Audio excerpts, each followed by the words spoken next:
You're making better videos than you were 6 months ago. You know you are. The thumbnails are cleaner, the editing is tighter. You actually have a structure now instead of just rambling into a mic for 14 minutes. And your views are lower than they were when you had no idea what you were doing. That's not a coincidence. That's the pattern. And almost nobody talks about it because it feels like it shouldn't be true. I want to walk through exactly why this happens, why it's not the algorithm punishing you, why it's not your niche dying, and why the thing most people do in response is the exact move that keeps them stuck for another year. But first I need to tell you about a guy named Marcus. Marcus ran a personal finance channel, started it in early 2022. His first 30 videos were, by his own admission, garbage. Webcam footage, no B-roll, titles like My Thoughts on Index Funds, Part 3. He was getting 300, 400 views a video, sometimes 600. Not great, but there was a pulse. People were clicking. A few videos cracked 1,000. Around video 35, he took a course, learned about hooks and pacing and retention editing, bought a better mic, started scripting, and his next 20 videos, the ones he was genuinely proud of, averaged about 180 views each. He almost quit. He told me he felt like the universe was sending him a message, like the algorithm had looked at his improved work and said, "No thanks." Here's what was actually happening. When you start a channel and you don't know what you're doing, you have one strange advantage that nobody frames as an advantage. You're chaotic. Your topics are all over the place. Your titles are weird. Your thumbnails are inconsistent. And that chaos means you're accidentally casting a wide net. Video 1 is about budgeting. Video 4 is about crypto. Video 9 is a rant about car insurance. Each of those pulls in a slightly different pocket of viewers. YouTube is testing your content against a bunch of different audiences because it genuinely doesn't know what your channel is yet. Some of those small pockets click. A video about credit card debt hits a nerve with one cluster of viewers. A video about side hustles resonates with a totally different group. Your views feel alive because you're skimming the surface of several audiences at once. You're a stone skipping across water. It feels like momentum. It's not. It's turbulence. Then you improve.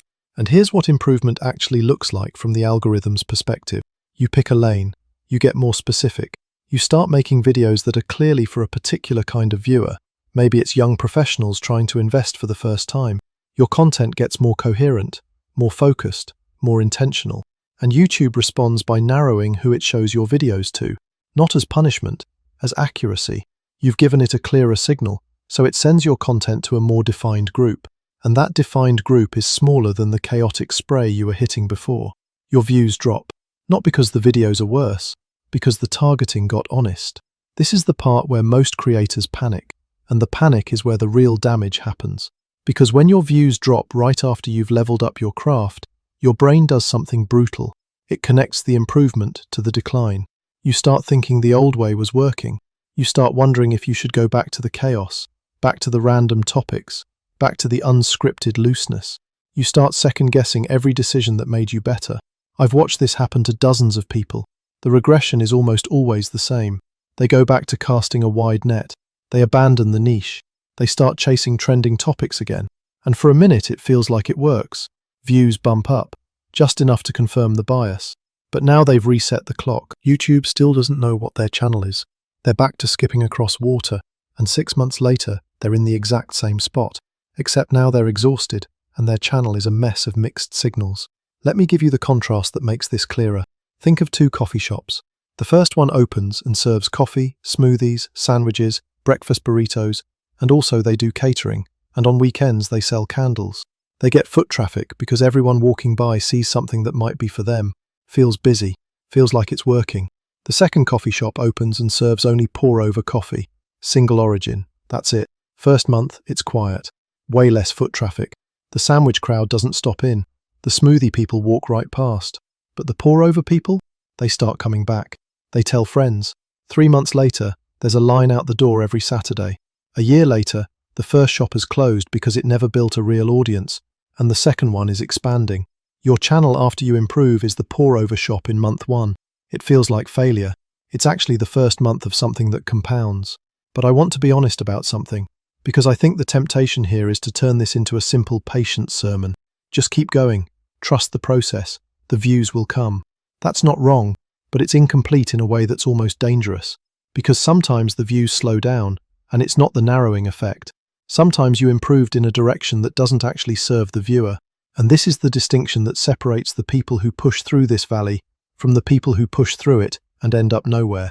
Here's what I mean. There's a difference between improving your craft and improving your content. They overlap, but they're not the same thing. You can get dramatically better at editing, cleaner cuts, smoother transitions, better color grading, and your content can actually get less interesting at the same time because you started over-polishing. You started optimizing for what looks professional instead of what feels urgent. I knew a fitness creator, her name was Dana, who spent 3 months learning advanced editing techniques, motion graphics, animated callouts, picture-in-picture breakdowns. Her production quality went through the roof, and her retention rate dropped by 15%. Why? Because the editing made the videos feel produced, corporate. Her old videos had this raw, slightly chaotic energy where she'd just be in her garage talking straight to camera about why most ab workouts are a waste of time. People loved that. It felt like a friend giving you the real answer.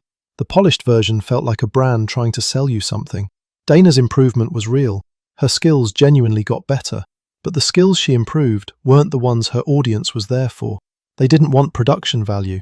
They wanted her straight-up honesty, her slightly messy energy, her willingness to say the thing the fitness industry wouldn't say. So when I tell you that views slowing down is normal during improvement, I want you to hold 2 ideas at once. 1.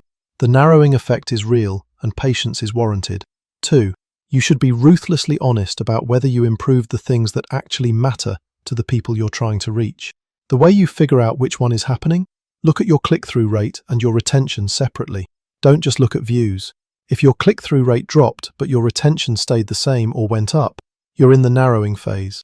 YouTube is showing your videos to fewer people, but the people who do click are watching. That's the pour-over shop. That's the signal that you're building something. Your job is to keep going and get better at packaging, better titles, better thumbnails, so that click-through rate climbs back up within your newly focused audience. If your click-through rate is fine, but your retention dropped, you have a different problem. People are clicking, but leaving. That means you might have over-improved in the wrong direction. Your packaging promises one thing, and your content delivers something that doesn't match the energy. Or you've gotten so focused on structure that you've lost the looseness that made people stay. Both of these look the same on the surface. Views are down, but the fix for each one is almost opposite. One requires patience and better packaging. The other requires you to go back and figure out what you lost. There's a third thing happening during this phase that nobody mentions, and it might be the most important one. When you're new and chaotic, you're not self-conscious. You haven't learned the rules yet, so you can't be afraid of breaking them. There's a freedom in ignorance. Your early videos have this unpolished confidence, not because you were confident, but because you didn't know enough to be nervous about the right things. Then you learn. You watch your analytics. You study what the big creators do. You learn about hooks and pacing and the first 30 seconds rule. And suddenly you're making every video with this invisible audience of judges in your head. You're performing improvement instead of just making something. And viewers can feel it. They can't articulate it, but they feel the difference between someone talking to them and someone performing for them. The camera hasn't moved. The words are technically better, but something is gone. This is the tax of education. Every creator pays it. You learn enough to lose your instincts, and then you have to earn those instincts back at a higher level. The gap between, I don't know what I'm doing, but I'm doing it, and I know exactly what I'm doing, and it feels natural again. That gap is where most people quit. 6 months? Maybe a year? It's different for everyone, but it's real for almost everyone.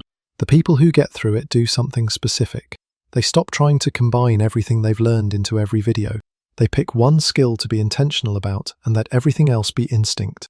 This video, I'm focused on my hook and the first 30 seconds. Everything else, I'm just going to talk.